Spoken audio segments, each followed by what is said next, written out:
segala perkara dapat kutanggung di dalam Dia yang memberi kekuatan kepadaku.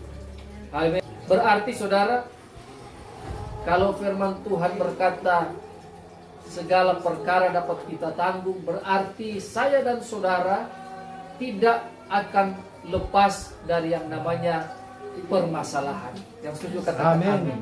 Haleluya. Haleluya. Karena mungkin akan berbeda ayat ini berbunyi kalau bilang anak Tuhan tidak pernah akan menghadapi persoalan. Amin. Ya.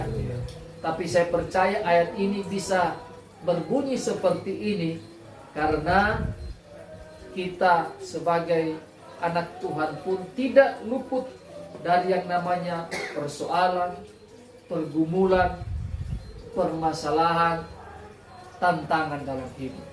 Amin. Ketika Tuhan kirimkan hujan, saudara, bukan cuma orang yang di luar Tuhan yang merasakan hujan itu. Anak Tuhan pun ikut merasakan hujan itu, ya. Yang setuju katakan amin. Amin. Ketika saya dan saudara mau datang ke tempat ini dengan tujuan beribadah pun, ketika hujan, bukan hanya orang yang tidak akan datang beribadah yang merasakan hujan. Kita juga pun yang akan datang ke tempat ini dengan maksud beribadah akan merasakan hujan. Haleluya.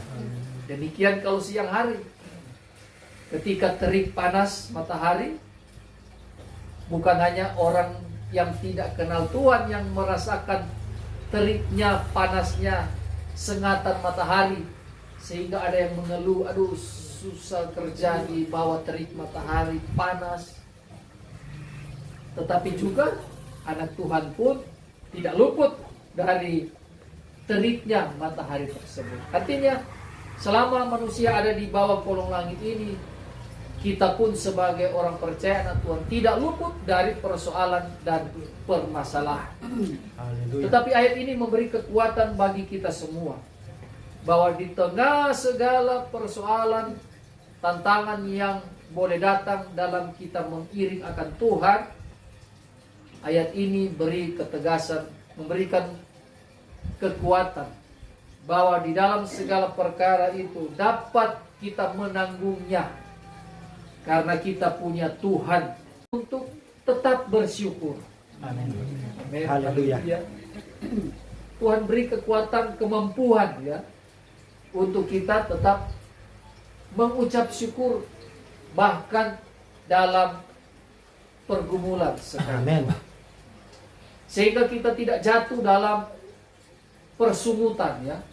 Sehingga kita tidak jatuh dalam mengeluh, keluh kesah. Tidak jatuh dalam memprotes Tuhan. Oh Tuhan, kenapa ini saya alami? Kenapa mesti saya gitu ya? Kenapa mesti saya yang hadapi, keluarga saya, bukan orang lain? Itu sudah mengeluh Bapak Ibu ya. Itu sudah tidak bersyukur itu Bapak Ibu ya. Ada seorang pemain bola, saudara. Dia kalau dia cetak gol, itu mungkin pasti dia sudah siapkan ya kaos di belakang, tulisan di bawah kaos yang seragam jersey yang mereka pakai. Itu dia sudah siapkan tulisannya seperti ini. Why always me? Yang artinya mengapa selalu saya? Ternyata dia tulis, dia siapkan tulisan itu kalau saat dia akan mencetak gol. Ya. Jadi pada saat dia cetak gol, dia angkat jersinya, dia tunjukkan kepada penonton dengan sombongnya, dengan bangganya. Kenapa selalu saya? Itu kan bahasa kesombongan kan. Mengapa saya selalu yang cetak gol? Begitu ya. Nah, saya katakan tadi, kalau saya dan saudara hadapi persoalan kemudian kita berkata mengapa harus hadapi ini, berarti kita sudah jatuh di dalam dosa bersungut-sungut. Tetapi firman Tuhan beri kekuatan bagi kita ketika ada sesuatu yang datang yang tidak baik dalam hidup sekalipun, Tuhan beri saya dan saudara kekuatan untuk tetap mengucap syukur. Amin. Yang kedua, Tuhan beri kekuatan saya dan saudara untuk menerima segala situasi. Ya. Mau situasi baik maupun situasi yang buruk, Tuhan beri saya dan saudara kekuatan dan kemampuan untuk menghadapi segala situasi tersebut. Tentu saja kita menghadapi segala situasi itu dengan penuh ketenangan, ya, dengan penuh keberanian, ya, dengan penuh ucapan syukur. Kalau menghadapi persoalan dengan penuh ketenangan, firman Tuhan bilang, jadilah tenang supaya kita dapat apa? Dapat berdoa. Ya.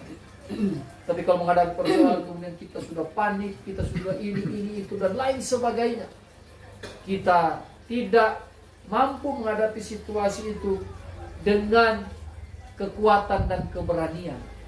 Tapi firman Tuhan beri kekuatan bagi kita malam hari ini. Kita hadapi semua itu, dapat menanggung segala sesuatu, segala situasi apapun yang boleh terjadi. Tuhan beri saya dan saudara kemampuan untuk dapat menanggungnya. Selanjutnya yang ketiga, yaitu kekuatan apa yang Tuhan berikan bagi kita ketika kita menghadapi segala persoalan dalam hidup ini, yaitu untuk menerima segala keadaan. Ya. Untuk menerima segala, tadi yang pertama situasi, yang kedua situasi, yang ketiga untuk menerima segala keadaan. Keadaan apapun yang tidak enak, yang enak, bukan hanya yang enak-enak saja yang kita terima, kemudian kita bersyukur kepada Tuhan.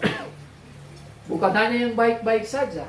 Ya, dalam firman Tuhan, dalam Alkitab ada kisah Ayub ketika